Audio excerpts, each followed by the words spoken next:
রান্না করার সময় দুই শব্দের একটি জিকির মহিলারা করতে পারলে ওই পরিবারের উপর আল্লাহ রাব্বুল আলামিন গায়েবী রিজিক নাজিল করবেন। আমার মা বোনরা যখন রান্না করে তারা যদি দুইটি শব্দের একটি জিকির সব সময় পড়তে পারে রান্না করার সময়, আল্লাহ রাব্বুল আলামিন তার গায়েবী খাজানা থেকে আল্লাহ রাব্বুল আলামিন রিজিকের বরাদ্দ করবেন। আল্লাহর হাবিব সাল্লাল্লাহু আলাইহি ওয়াসাল্লামের হাদিসের মাধ্যমে এই আমলটি অ্যাপ্রুভড এবং আহমদ ইবনে হাম্বল রাহিমাহুল্লাহ তার ঘটনা থেকে এই আমলটি পাওয়া যায়। অনেকে অনেক সময় বলে, হুজুর আপনারা এত রিজিকের ওয়াজ করেন, আপনারা নিজেরাই এই আমল করলে পরে তো আপনাদের রিজিকের অভাব হয় না। দেখেন ভাই, রিজিকের যে ব্যাখ্যা, রিজিকের যে বুঝ, এটা আপনারা বুঝেনি না।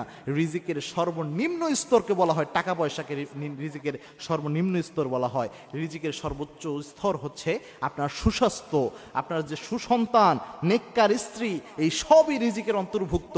আপনি সুস্থ রয়েছেন যে, এটাও একটা রিজিক। সুতরাং শুধু টাকা পয়সাকে রিজিকের স্তর মনে করেন না, বরং money is the lowest stage of risk. রিস্কের সর্বনিম্ন স্টেজ হচ্ছে এই টাকা পয়সা।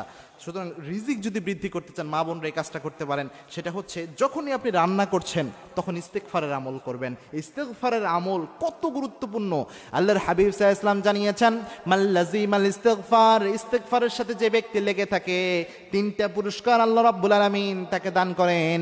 তার মধ্যে একটা পুরস্কার হচ্ছে ওয়ারযুকুহু হাইসু লা ইয়াহতাসিব, এমন জায়গা থেকে আল্লাহ রিজিক দেয় যা সে কল্পনাও করে নাই। কিন্তু রান্না করার সময় কেন ইস্তেগফার করতে হবে, এটা আমাদের চিন্তা আসতে পারে। আহমদ ইবনে হাম্বল রাহিমাহুল্লাহ যুগ শ্রেষ্ঠ একজন মুহাদ্দিস ছিলেন। তিনি একদা হাদিস তালাশের জন্য তিনি ঘর থেকে বের হয়েছিলেন। তিনি খোঁজা শুরু করছিলেন হাদিস। তো এক জায়গায় তিনি রাতের বেলায় তিনি চিন্তা করলেন, এই জায়গায় রাতের বেলায় এশার নামাজে